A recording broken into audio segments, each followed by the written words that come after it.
On the 17th of July, much of the internet was brought down. Popular platforms like YouTube, Zoom, Reddit were all not accessible. People were worried, and rightfully so. Was this a global cyber attack? And if so, who was behind this heinous attack? Well, it turns out something rather odd was going on. You see, 17 data centers of a little known company called Cloudflare were simply having issues, and this literally brought down the internet to its knees. Obviously, this makes Cloudflare one of the most powerful and important internet companies. But I think the most intriguing thing is, what does Cloudflare's 17 data centers have to do with our internet? How does one little known company gain so much control? We're trying to uncover this. Led me down a rabbit hole, a very, very dark one. Nobody thinks about the internet as a dark place. For most of us, it's a place to watch Netflix, watch YouTube videos, play video games, go to Twitter. However, 90% of the information in the entire web is hidden below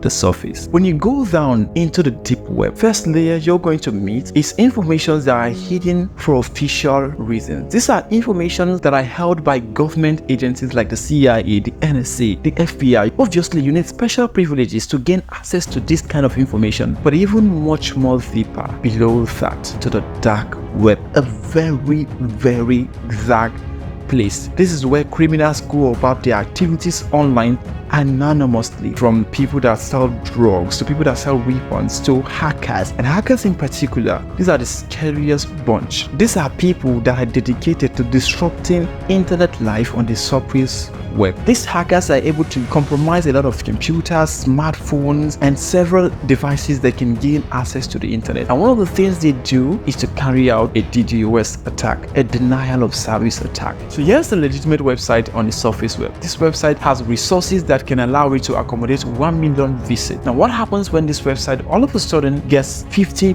million visits? A lot of this request has to be backlogged. The system cannot process all the 50 million requests on the front end. All we see is the website is temporarily not available. Now, this means that businesses and website owners on the surface web needs to protect themselves against this DDoS attack. Small and medium businesses can just not afford the cost of DDoS protection. But one of the biggest concerns for small and medium businesses in the early days is, where are these attacks coming from? You might get attacks from China or from Russia. And if only you know where the attacks are coming from, then maybe as a small business, a medium business, you could stop them by basically restricting access to those areas. And this was what Matthew and Lee set out to do in 2004 when they started Project Honeypot. And with that, they had a growing community of small and medium businesses that rely on their technology to know where these attacks are coming from. But then, what happens when the attacks are coming from countries and regions that you actually do business in? This is when members of the Project Honeypot community started requesting for a way to stop them. It was something that needed to be done. And around this time, Michelle, a very brilliant mind, joined Matthew and Lee. And together, the three of them, they built a technology that could stop this attack. And the idea for this is very simple. If the whole essence of the DDoS attack is to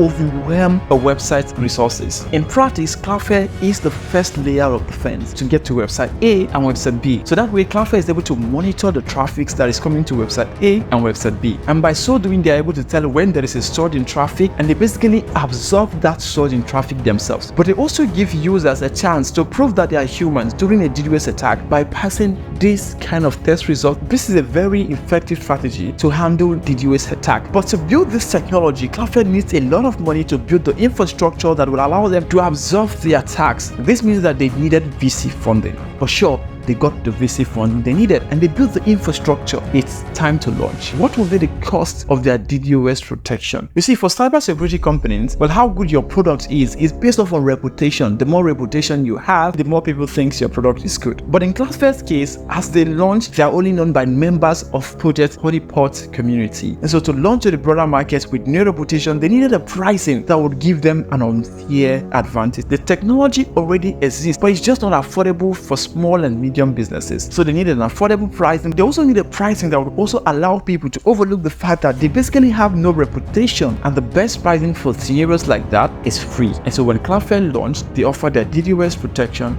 for free, and people kept onboarding. Guess what? Over the years, the internet grew much more than it used to be, and more people relied on Cloudflare's DDoS protection to get them covered. However, that presented an even bigger problem, because the more people that onboard Cloudflare's DDoS protection, well, that means that Cloudflare needs to build more servers to protect the speed, and more servers requires more money. The VCs kept footing the bill. They kept paying for more servers, and that allowed Cloudflare to get more users and more users. But today, Cloudflare is a public company, no longer relying on VC funding, and guess what? Its DDoS protection is still for free. A lot of the small and medium companies that started off using Cloudflare have now grown to become unicorns, billion-dollar companies themselves, all built on Cloudflare's protection. And this brings us to the bigger question: where do they get the money to keep the lights on? Well, Cloudflare has a brilliant business strategy that relies on continuously offering the DDoS protection for free. By offering their services for free, they get a lot more people to use their service, and this helps them build their reputation. But now that they have the reputation, it means that they can now attract enterprise clients, people that can afford to pay for the true cost of DDoS protection. And with these people paying a premium because of the reputation of Cloudflare, Cloudflare simply just uses the premium to offset the free services it is giving. So in essence, smaller websites helps them get the reputation to land bigger clients, and then the bigger clients offset for the smaller clients, and the cycle